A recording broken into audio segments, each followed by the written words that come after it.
बिस्मिल्लाहिर्रहमानिर्रहीम। अस्सलाम वालेकुम। कैसे हैं आप सब लोग? उम्मीद है आप लोग सब ठीक होंगे और खुश होंगे।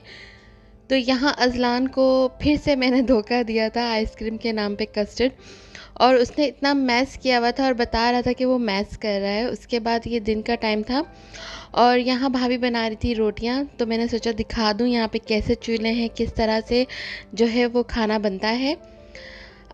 इसके बाद हम लोग चले गए थे बाहर बाज़ार, कुछ चीज़ें लेनी थी किसी के लिए, तो बस वहाँ उनको शॉपिंग करवा दी थी और मेरी सास को भी शॉपिंग करवा दी थी। तो यहाँ के बाज़ार ऐसे होते हैं सीधे सीधे से, और बाज़ार जो दुकानें हैं उसके अंदर जो है ना वो चप्पल पहन के नहीं जाते, चप्पलें उतार कर जाते हैं। तो बस वहाँ का काम ख़त्म हुआ था। उसके बाद हम लोग जा रहे थे लंच करने। तो लंच जहाँ से हमें करना था, जगह तो वो बहुत ही ज़्यादा खूबसूरत थी। ख़ास हमें वहाँ लेकर जा रहे थे कि वो जगह बहुत खूबसूरत है और यहाँ लंच करने का मज़ा ही कुछ और होगा। लेकिन जब हम यहाँ पहुँचे ना, तो हुआ यूँ कि पता चला कि ये रिज़ॉर्ट जो है वो बंद हो गया हुआ है। मतलब लंच और डिनर्स वगैरह यहाँ पर जो हो रहे थे वो सब ख़त्म हो गया। बस यहाँ पर सिर्फ़ लोग आते हैं, बैठते हैं और पार्क की तरह से यूज़ करके चले जाते हैं। तो ये था वो रिज़ॉर्ट। बहुत ही खूबसूरत था, बहुत ही हसीन था। ख़ासकर इसका ये वाला जो व्यू मैं भी आपको दिखाने जा रही हूँ। यहाँ शाम के टाइम अगर आप लोग चाय पीने बैठे ना, मतलब मुझे ऐसा हो रहा था कि अगर ये शाम का टाइम होता और यहाँ चाय पी रहे होते तो कितना मज़ा आता। और ठंड इस वक्त भी बहुत ज़्यादा थी, हालांकि धूप थी फिर भी ठंड बहुत ज़्यादा थी। तो ये देखें, दरिया के किनारे ये रिज़ॉर्ट था और बहुत ही खूबसूरत था।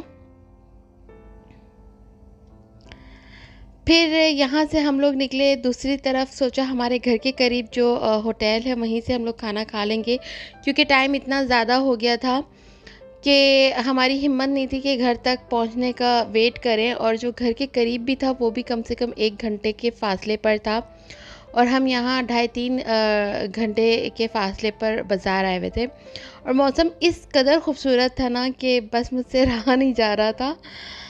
यहाँ हम लोग आ गए थे इस होटल में। यहाँ होटल्स इसी तरह से होते हैं, गार्डन के ऊपर और खुले खुले।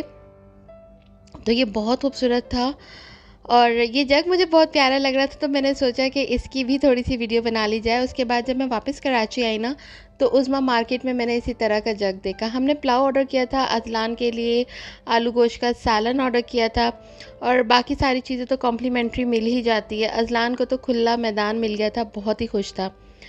फिर आ गए थे, थोड़ा रेस्ट किया था। दूसरे दिन हमारी ट्रैवलिंग थी और कुछ चीज़ें जो हमें अपने साथ लेकर जानी थी यहाँ ट्रेडिशनल, तो वो थी एक ये अखरोट वाली ब्रेड जो घर पे बनती है, और मुझे ये देसी स्टाइल में ही चाहिए थी, मतलब ओवन में नहीं बेक करनी थी। तो मैंने भाभी से कहा जो देसी स्टाइल में आप लोग करते थे ना कोयलों के ऊपर, वैसे ही बना कर दीजिएगा। तो ये मीठी ब्रेड वो मुझे बना कर दे रही थी। इसके अंदर अखरोट की फिलिंग थी चीनी के साथ, और ये देगची के अंदर जैसे ऑयल लगाया, फिर ब्रेड रखी, फिर ब्रेड के ऊपर थोड़ा सा ऑयल लगाया, और जो कोयले जल रहे हैं ना इसके ऊपर ये देगची रखी जाएगी, और इसके ऊपर भी ना जो पैन रखेंगे उस पर भी कोयले रखेंगे। तो ये मेरे लिए फ़र्स्ट टाइम था इस तरह से देखना। मैंने सुना तो था लेकिन कभी मैंने देखा नहीं था। तो फर्स्ट टाइम मैंने देखा था और मुझे बड़ा ही ज़बरदस्त लग रहा था। ये बिल्कुल ओवन से भी ज़्यादा अच्छी बेक हुई हुई थी। और यहाँ एक ब्रेड मैं बना के देख रही थी कि मैं बेल पाऊँगी कि नहीं, लेकिन मैं कामयाब हो गई। दूसरी जगह एक और चीज़ बन रही थी। मैं इसे ज़्यादातर मुट्ठी बोलती हूँ, इसका सही नाम क्या है वो मुझे नहीं मालूम। तो यहाँ उसके लिए 2 ग्लास जो है वो मिल्क ले लिया था, नहीं 1 ग्लास दूध लिया था, और अंडे 4 लिए थे इसमें, और एक टीस्पून जो है इसमें बेकिंग सोडा, और आधा टीस्पून बेकिंग पाउडर, नहीं 1 टीस्पून बेकिंग पाउडर, आधा टीस्पून बेकिंग सोडा लिया था, और 6 ग्लास मैदा था, और जिसमें 2 ग्लास जो है वो ऑयल लिया था। और ये जो पानी है वार्म वाटर है, और इसी के अंदर चीनी डिज़ोल्व की हुई थी। असल में ये 2 पोर्शन में बनाना था। एक मीठी बनानी थी जो मैंने खानी थी, और एक जो है ना वो फीकी बनानी थी जो यहाँ इन लोगों के लिए ही रखनी थी। तो ये ज़्यादा क्वांटिटी में बन रही है। किसी दिन ये मैं खुद बनाऊँगी थोड़ी क्वांटिटी में, 1 कप मैदे या आधे कप मैदे में, तो उससे आप लोग को ना ज़्यादा आसानी से पता चलेगा। फिर इसको ना हार्डली प्रेस्ड करके और ऑयल में इसको फ्राई कर देना है, और ये आप रख के आराम से इसे खा सकते हैं। सर्दियों में तो आप बाहर रख सकते हैं, लेकिन गर्मियों में आप इसको फ्रिज में रख कर आराम से इसे 15-20 दिन खा सकते हैं।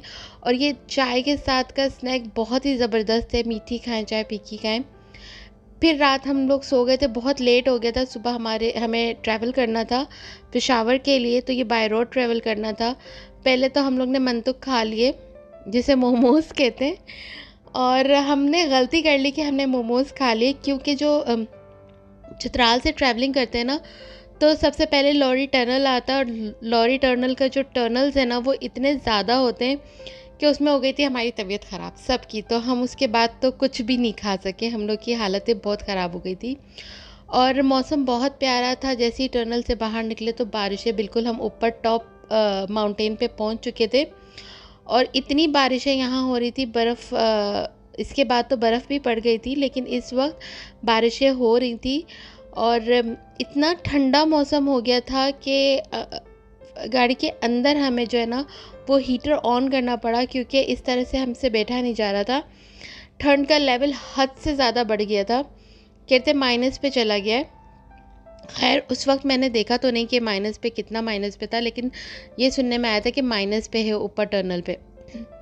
और कंटिन्यूसली यहाँ से टनल से जो बारिश होना शुरू हुई, हमें देर तक हमारे जो है वो बारिश होती रही, और इस वजह से जो है ना वो ट्रैवलिंग भी अच्छी थी, बस थोड़ी तबीयत जो है ख़राब थी। हम रास्ते में रुक गए थे जुम्मे की नमाज़ के लिए, और इस्लान जहाँ रुकता है उसे टॉयज़ तो चाहिए ही होते हैं, उसने अपने लिए टॉयज़ भी ले लिए थे।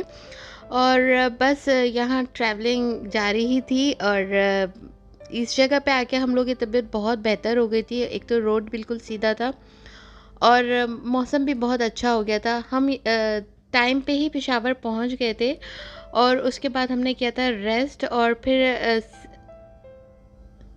सेकंड डे हम लोग उतरे थे थोड़ा नीचे बाज़ार में। तो ज़्यादा चीज़ें तो हमें चाहिए नहीं थी, बस अज़लान को जो उसकी रेगुलर चीज़ें होती हैं वो सब कुछ दिलाने।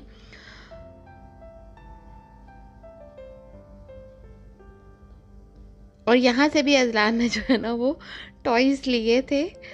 तो बस बच्चों का तो यही होता है कि उनको उनकी मतलब की चीज़ें चाहिए होती है, उसी तरह से जिस तरह से हमें हमारी मतलब की चीज़ें चाहिए होती हैं।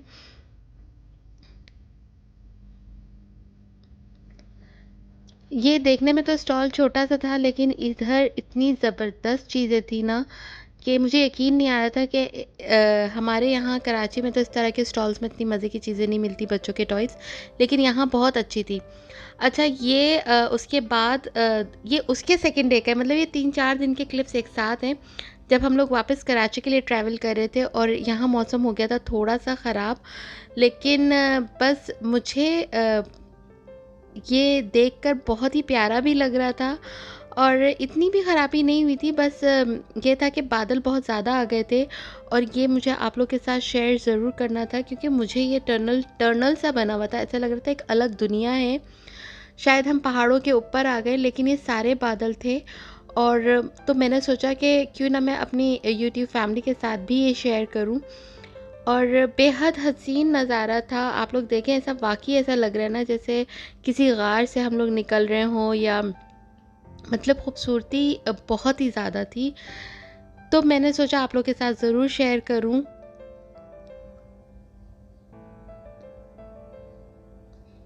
और ये बस जो काले बादल थे वो छट चुके थे, और हम लोग जो है वो साफ़ बादलों की तरफ आ गए थे।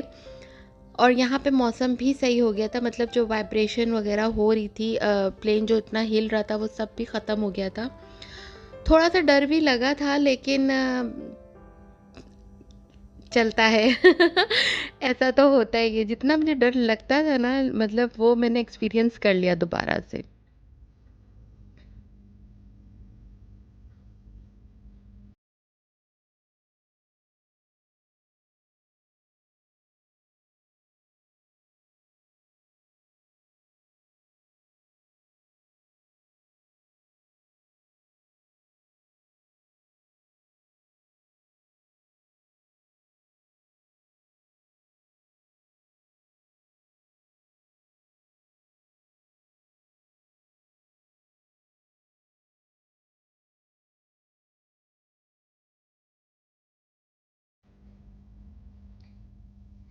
और यहाँ हम लोग पहुँच गए थे कराची, लैंडिंग हो रही थी और शुक्र अदा किया था हम लोग सेफ़ली जो है वो वापस पहुँच गए।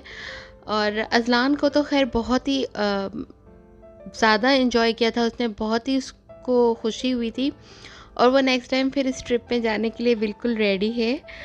तो हम लोग थोड़ा डरे हुए थे कि अज़लान पता नहीं कैसे रिएक्ट करेगा, माशाल्लाह लेकिन ना जाते हुए ना आते हुए उसने हमें बिल्कुल तंग नहीं किया और उसने बहुत ही ज़्यादा एंजॉय किया। बस हम लोग पहुंच गए थे और रात हो चुकी थी और हम लोग जा रहे थे पहले अम्मी के घर, वहाँ खाना वाना खा के फिर अपने घर जाएंगे। तो बस यहाँ मैं अपना व्लॉग एंड करती हूँ, मिलते हैं नेक्स्ट व्लॉग में। हमें दुआओं में बहुत याद रखिएगा और मेरी वीडियो को लाइक शेयर ज़रूर कर दीजिएगा। अल्लाह हाफ़िज़।